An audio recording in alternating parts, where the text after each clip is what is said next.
माँ भारती को प्रणाम करते हैं, आप सबके गुरु माता पिता को प्रणाम करता हूँ। बच्चों को बहुत ढेर सारा यार प्यार और सभी लोगों को सुबह की राम राम। आज हम मंगलवार को बजरंगबली के पंचमुखी हनुमान स्वरूप की बात करेंगे, इसलिए बोलिए बजरंगबली की जय। पुराण में वर्णित एक कथा के अनुसार एक असुर जिसका नाम था मायल रावण उसको कहते थे, भगवान विष्णु का चक्र चुरा के ले गया। ये असुर कोई कम बदमाश थोड़ी थे, क्या क्या नहीं कर डाल सकते थे, तो बताइए वो चक्र चुरा के ले गया। अब आंजनेय हनुमान जी को यह पता चला तो उनके हृदय में सुदर्शन चक्र को वापस लाकर श्री विष्णु जी को सौंपने की इच्छा जागृत हुई। माइल अपना रूप बदलने में माहिर था। हनुमान जी के संकल्प को जानकर भगवान विष्णु जी ने हनुमान जी को आशीर्वाद दिया, साथ ही इच्छा अनुसार वायु गमन की शक्ति के साथ गरुड़मुख, भय उत्पन्न करने वाला नरसिंहमुख और हयग्रीव और वारामुख प्रदान किया। हनुमान जी माइल पर विजय प्राप्त करने में सफल रहे। हनुमान जी हार तो सकते नहीं, सदा सत्य के साथ रहते हैं। तभी से उनके इस पंचमुखी स्वरूप को भी मान्यता प्राप्त हुई और इनकी पूजा होती है। और इस पूजा के अद्भुत लाभ हैं। देखिए, जो भी ईश्वर की आकृतियां हैं उनके पीछे बहुत गहरी बात छिपी हुई होती है और इसीलिए इस रूप के पीछे भी बहुत सारी गहरी बातें हैं और उसकी उपासना करने से बहुत सारी विघ्न बाधाएं दूर होती हैं। लेकिन पहले मेष, वृषभ, मिथुन और कर्क राशि का हाल बताता हूं, उसके बाद फिर आगे की बात करूंगा। मेष राशि, आर्थिक पक्ष उस दिन मजबूत होगा। किसी खास शख्स से आज आपकी मुलाकात हो सकती है जो लाभकारी भी रहेगी। एक सावधानी रखिएगा, आप अनबने व्यवहार कोई आपसे करेगा, लेकिन फिर भी आप अपनी विनम्रता मत खोइएगा। कोई भड़काने की कोशिश करेगा लेकिन आप भड़किएगा मत, नहीं तो नुकसान उठाएंगे। उपाय, धार्मिक स्तर पर श्रम का दान करें, फिर अपने काम पर चलें, फिर उसे बढ़िया करेंगे। वृषभ राशि, चली आ रही समस्याओं का समाधान होगा, वह सफलता के योग भी बने हुए हैं। एक सावधानी बरतिएगा, गुरु, संत और गाय इनकी सेवा आप करते रहें तथा इनके प्रति आपके मन में कोई अपराध ना हो या आपसे अपराध ना हो जाए, इस बात का ध्यान रखें, नहीं तो भाग्य पक्ष कमजोर होगा। उपाय क्या करना है, इष्ट को इत्र भेंट कीजिए, सुन्नी लगाइए, तो काम पर जुटिए तो अच्छा करेंगे। मिथुन राशि, शरीर में सुस्ती और थकान का अनुभव हो सकता है, शारीरिक कष्ट भी हो सकता है। इस दिन शारीरिक क्षमताएं भी सामान्य से थोड़ी कमजोर रहेंगी। वैसे कुल मिला के दिन सामान्य है, चाहे चिंता की कोई बात नहीं है। एक सावधानी, सरकारी कार्यों में मत उलझिएगा। उपाय क्या करना है, गणपति जी को दूर्वा भेंट कीजिए, उनकी प्रदक्षिणा कीजिए और काम पर जुटिए, प्रभु सब अच्छा करेंगे। कर्क राशि, ये दिन बहुत अच्छा नहीं कहा जा सकता क्योंकि इस दिन मन थोड़ा अशांत है, कंसंट्रेशन वीक है और किसी का सहयोग आपको नहीं मिल पाएगा। किसी अपने से भी निराशा हो सकती है। बस एक सावधानी रखिएगा, महत्वपूर्ण निर्णय इस दिन नहीं लेने हैं। और उपाय क्या करेंगे, जल खूब पीजिएगा और माता जी से आशीर्वाद लीजिएगा, उनकी बात मानिएगा, फिर अपने काम पर जुटे रहिएगा, तो सब ठीक करेंगे। हम तो नियमित सुंदर कांड का पाठ पंचमुखी स्वरूप के सामने ही करते हैं अपने आश्रम में, और वही ही लाभकारी स्वरूप माना भी जाता है। यदि आपको कोई सिद्धि विशेष प्राप्त करनी हो, कोई कार्य विशेष करना हो, मन थक रहा हो, तो इस ही रूप की आराधना उपासना करनी चाहिए। खास तौर से यदि आपको रात में डर बहुत लगता है और हनुमान जी का जप आप कर सकते हैं तो आपको अवश्य करना चाहिए। ओम हं हनुमते नमः, ओम हं हनुमते नमः, राम लखन सिया जान की जय, बोलो हनुमान की। ये वो छोटी छोटी सी बातें हैं जिनका पालन यदि आप करते हैं तो आपके मन से धीरे धीरे भय समाप्त होगा। भय समाप्त जब तक मन से नहीं होगा, जीवन में कोई बड़ा कार्य आप कर नहीं पाएंगे। हाँ, सोचते रह जाएंगे, लेकिन जो व्यक्ति निडर होता है वही अपनी सोच को मूर्त रूप देता है। अन्यथा तो दुनिया की बाधाएं लोगों की बाधाएं वो सदा ही आपको भयभीत रखने के लिए आतुर होती हैं, लेकिन जो भयभीत हो गया वह कुछ कर नहीं पाता। हनुमान जी निडरता के प्रतीक हैं, और जो व्यक्ति निडर होना चाहता है, अपने डर से आगे जाना चाहता है, डर के बंधनों को तोड़ना चाहता है, उसे हनुमान जी के पंचमुखी स्वरूप की आराधना करने से बहुत लाभ होता है और वह जीवन में सफलता के मार्ग पर अग्रसरित हो जाता है। अब मैं आपको सिंह, कन्या, तुला और वृश्चिक राशि का हाल बताता हूं। उसके बाद आपको पुनः पंचमुखी हनुमान जी के बारे में कुछ महत्वपूर्ण बातें बताऊंगा। इसको बहुत ध्यान से सुन लीजिएगा, समझ लीजिएगा, काम आएंगी। सिंह राशि, कुछ खरीद फरोख्त करने का मौका मिलेगा, सुख की प्राप्ति होगी और कुछ पुराने रिश्तेदारों से भी आपको सहयोग प्राप्त होगा। कुल मिला के दिन बेहतर है, रुके हुए कार्य को पूर्ण कीजिए, काम आगे बढ़ाइए। एक सावधानी, बहनों से ना झगड़िएगा। बहनों को भी कह रहा हूं कि वो अपनी बहनों से ना झगड़े। जी हाँ, उपाय क्या करना है? सूर्य को अर्घ्य दीजिए, सूर्य को नमस्कार कीजिए, थोड़ी देर उनके सामने खड़े होकर फिर काम पर जुटिए, अच्छा होगा। कन्या राशि, परिस्थितियां अचानक आपके अनुकूल हो सकती हैं, शत्रु भी इस दिन मित्रवत व्यवहार कर सकते हैं। ये दिन बहुत अच्छा है, अपने रुके हुए काम को करवा ले जाइए। सावधानी लेकिन एक रखिएगा, इस दिन धैर्य मत खोइएगा, क्योंकि कोई आपको परेशान करेगा। अगर आपने धैर्य खो दिया तो वह जीत जाएगा, अन्यथा आप जीतेंगे। उपाय क्या करना है? अरहर की दाल का दान करें, अपने काम पर जुटे, प्रभु सब अच्छा करेंगे। तुला राशि, आकर्षण आपको प्रभावित करेगा, मन स्थिर नहीं रहेगा, इसकी वजह से आपके लिए हुए निर्णय गलत सिद्ध हो सकते हैं। आप में ओवर कॉन्फिडेंस इस दिन आ सकता है, जिसके चलते आप किसी से दुश्मनी भी बढ़ा सकते हैं। बहुत शांत रहते हुए इन सावधानियों का ध्यान रखिएगा। सात्विक संतुलित आचार व्यवहार विचार करें। उपाय क्या करना है? मन को शांत करने के लिए और अनुकूल सफलता की प्राप्ति के लिए अभी बैठिए 21 बार ओम जयंती मंगला काली भद्रकाली कपालिनी दुर्गा क्षमा शिवा धात्री स्वाहा स्वधा नमस्ते। ये जप करिए, फिर काम पर जुटिए, प्रभु सब अच्छा करेंगे। वृश्चिक राशि, घर के कार्य आपको थोड़ा गुस्सा दिला सकते हैं, परेशान कर सकते हैं और लिए गए निर्णय भी इस दिन सार्थक नहीं होंगे। सो कोई महत्वपूर्ण निर्णय मत लीजिएगा अपने आप से। एक सावधानी, इस दिन परिवार के छोटे मोटे कार्यों में दखल अंदाजी बिल्कुल मत कीजिएगा, खासतौर से अपने रिश्तेदारों को ना चाहते हुए भी, ना मांगते हुए भी सलाह मत दीजिएगा। प्रतिष्ठा की हानि हो सकती है और कोई ब्लेम आपके सर आ सकता है। उपाय, दिन को बेहतर बनाने के लिए अभी बैठ के हनुमान चालीसा का पाठ करें, बिल्कुल समर्पित भाव से, उसके बाद जुटिए काम पर, सब ठीक होगा। और हम भी पंचमुखी हनुमान जी की कुछ खास बातें करते हैं। हर स्वरूप कुछ विशिष्ट परिस्थितियों में विशिष्ट फलदायक होता है, और जब व्यक्ति साकार स्वरूप की आराधना में पारंगत हो जाता है और वह ईश्वरमय हो जाता है, तो फिर उसे किसी स्वरूप की आवश्यकता ही नहीं होती, क्योंकि स्वरूप तो उसके यहां रहता है, जब यहां चलता रहता है। खैर, वह स्थिति आने में तो समय लगता है, आ जाती है कब? जब समर्पण हो, बाकी किसी चीज से नहीं आती। पंचमुखी हनुमान जी का पूर्व दिशा में वानर मुख है, जो बहुत तेजस्वी है, जिसकी उपासना से विरोधी या दुश्मनों को हार मिलती है। आपको ये भी ध्यान हो तो वने भारत पर्व में आपको सप्रमाण बताया था कि वानर का अर्थ बंदर नहीं है, ये ध्यान रखिएगा।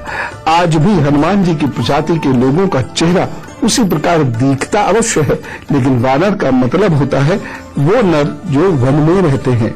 नर नारी दोनों ही इसमें आते हैं, लेकिन इसका अर्थ बंदर कतई नहीं है। इस पर कभी विस्तार से बात होगी या पुनः वह भारत पर देख लीजिएगा। फिलहाल एक और खास बात, पंचमुखी हनुमान जी का पश्चिम में जो मुख है वह गरुणाकृति का है, जिसके दर्शन और भक्ति संकट और बाधाओं का नाश करती है। पंचमुखी हनुमान जी का उत्तर दिशा में जो मुख है वह वाहरा रूप में होता है, सूर्य रूप में होता है, जिसकी सेवा साधना धन दौलत ऐश्वर्य यश लंबी आयु और स्वास्थ्य प्रदान करती है। पंचमुखी हनुमान जी का दक्षिण दिशा का मुख भगवान नृसिंह का है। इस रूप की भक्ति से जिंदगी की हर चिंता परेशानी और डर दूर हो जाता है। यहां मैं आपको पुनः स्पष्ट कर दूं, जब हम कहते हैं परेशानियां दूर हो जाती हैं, सारी परेशानी दूर हो जाती है, इसका अर्थ यहां से लीजिएगा कि हमें प्रभु इतनी काबिलियत दे देते हैं, हमें प्रभु इतनी निडरता देते हैं, हमें प्रभु इतनी कर्मठता और कार्यकुशलता देते हैं कि हम उनके वरदान से हम अपनी परेशानियों को दूर कर पाते हैं। लेकिन ये वही लोग प्राप्त करते हैं जो प्रभु को पूरी तरह सच्चे हृदय से समर्पित होते हैं। पंचमुखी हनुमान जी का 5वां मुख आकाश की ओर दृष्टि किए हुए होता है। यह रूप अश्व यानी घोड़े के समान होता है। श्री हनुमान जी का यह करुणामय रूप होता है जो हर मुसीबत में रक्षा करने वाला माना जाता है और साथ ही साथ ये शक्ति का भी प्रतीक होता है। ये जो 5 मुख है ये विभिन्न परिस्थितियों में आपको बहुत योग्य बनाते हैं, आपको निडर बनाते हैं, आपको मजबूत बनाते हैं और जिसकी वजह से आप विभिन्न सिद्धियों की प्राप्ति कर पाते हैं। इसीलिए सप्ताह में एक दिन हनुमान चालीसा अथवा सुंदर कांड का पाठ या माह में किसी एक दिन या मंगल या शनिवार को सुंदर कांड का पाठ पंचमुखी प्रतिमा के समक्ष बैठकर ही किया कीजिएगा। जैसे जैसे पाठ बढ़ते चले जाएंगे वैसे वैसे प्रतिमा में प्राण परिरक्षित होते चले जाएंगे और आपको अनुभव होगा प्रभु होने का अनुभव कराते हैं, सबको नहीं, सिर्फ उन्हीं को जो पूर्ण समर्पित होते हैं।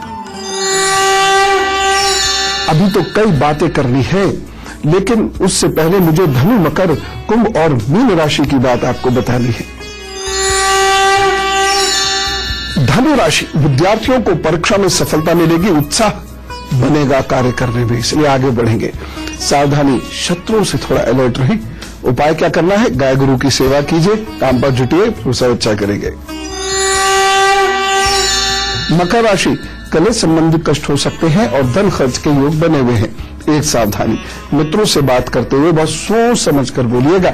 उपाय क्या करना? नीले बिंदु पर ध्यान करें, काम पर जुटे, वो सब अच्छा करेंगे। कुंभ राशि रुके हुए कार्य पूर्ण होंगे, सम्मान में वृद्धि होगी, भाग्य अच्छा है। सावधानी, लोगों की कमियों को नहीं देखिए, अपना काम करते रहिए। उपाय क्या करना है? गरीब को हल्दी का दान कीजिए, अपने काम पर जुटिए, वो सब अच्छा करेंगे।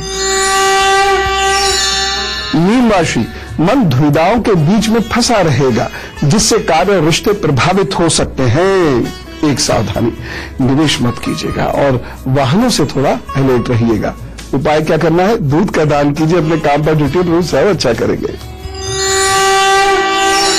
Wish you very happy birthday. जिनका भी आज जन्मदिन है, बहुत सारी शुभकामनाएं और आपके आगे आने वाले 12 महीनों का हाल। इन 12 महीनों में सावधानी चाहिए, इन 12 महीनों में धैर्य चाहिए, जल्दबाजी नहीं चाहिए, गंभीरता चाहिए, उच्छृंखलता नहीं चाहिए, उद्दंडता नहीं चाहिए, क्योंकि इन 12 महीनों में आपको सीखना है। प्रभु परीक्षा लेंगे आपकी, इसलिए हर तरफ से आपको टेस्ट करेंगे। रिश्तेदारों की तरफ से, दोस्तों की तरफ से, जहां आप काम कर रहे हैं वहां आपको ऐसा लगेगा कि बस ये काम अब हुआ, ये हुआ, ये हुआ, ये भी मैंने कर दिया, वो भी मैंने कर दिया, लेकिन होगा कुछ नहीं और नुकसान भी हो सकता है।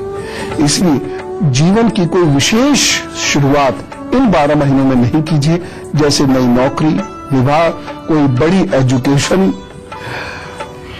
इस प्रकार के कार्य, कोई व्यापार का एस्टेब्लिशमेंट, ये इन 12 महीनों में मत कीजिएगा। और पार्टनरशिप में काम तो बहुत नुकसान देगा। उसके बाद का समय अच्छा होगा तो वो सब ठीक करेंगे। उपाय क्या करना है? रोजाना चींटियों को और पक्षियों को आपने भोजन देना है।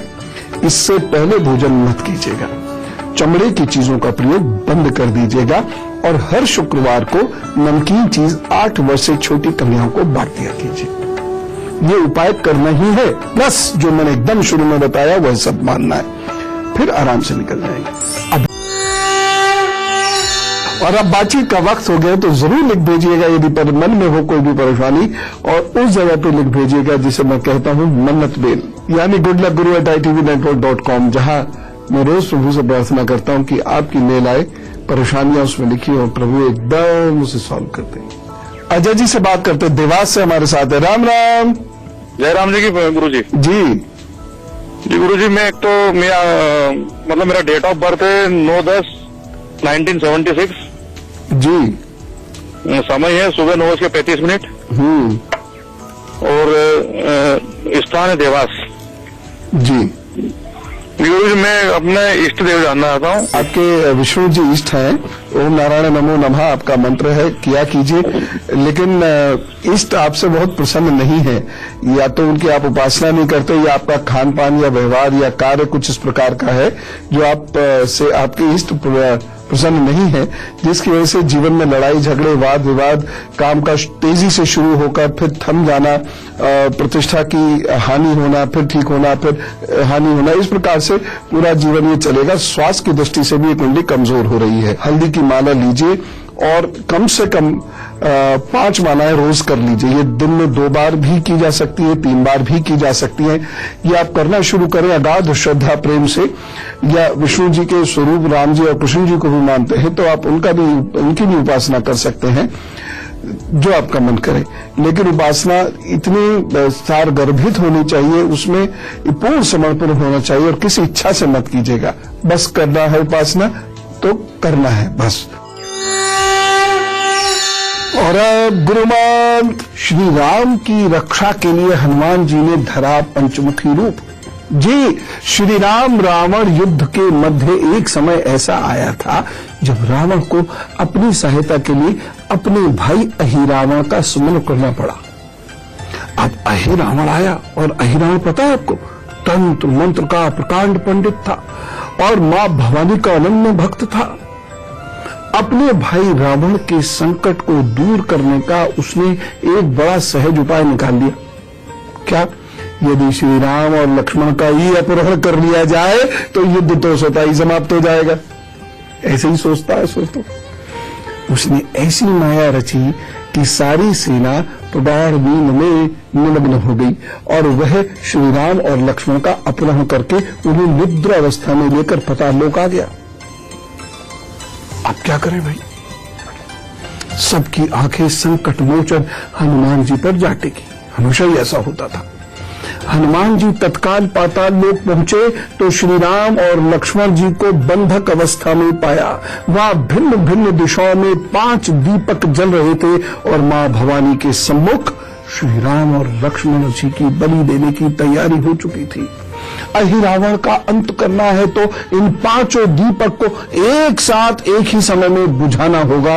ये रहस्य हनुमान जी को जब पता चला तो हनुमान जी ने पंचमुखी हनुमान का रूप धारण किया।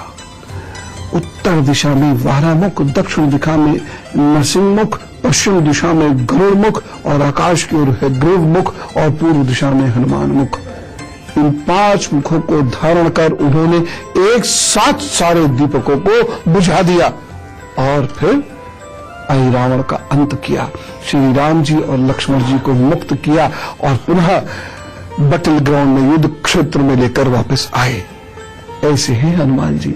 तो वह मेरे आपके ही संकट मोचन नहीं है, वह भगवान श्री राम और लक्ष्मण जी के भी संकट मोचक हैं, वह मां सीता के भी संकट मोचक है। ऐसे हनुमान जी को प्रणाम करते हैं और ये प्रतिज्ञा करते हैं कि हम अपने देवताओं के पथ पर चलें। दरअसल पूजा तो वही है जब उनके पथ पर चले, उनका नाम, उनका ध्यान, उनका काम करें। तो वह सारे लोग जो ट्रबल्स क्रिएट करते हैं या ट्रबल्स हो रही है ये बताते रहते हैं, उनसे मेरा निवेदन, हनुमान जी से कुछ सीखो, मैनेजमेंट सीखो हनुमान जी से। हनुमान जी ट्रबल शूटर है, यानी वो समस्याओं को उत्पन्न नहीं करते हैं, न ही समस्याओं के बारे में बता बता के डराते हैं, बल्कि वह समस्याओं का अंत करते हैं, इसलिए वह पूजे जाते हैं। आप भी जीवन में दूसरों के सम्मुख कभी समस्याएं दीजिए नहीं, समस्याएं क्रिएट मत कीजिए, समस्याओं को बताकर डराइए मत, बखेड़ा मत खड़ा कीजिए, हीन क्राय मत मचाइए, बल्कि दूसरों की समस्याओं का निराकरण कीजिए, और देखिए आपकी प्रतिष्ठा देवता समान हो जाएगी। चले, प्रभु आपको खुश रखे, आप भी लोगों को खुश रखे। राम राम, नमस्कार।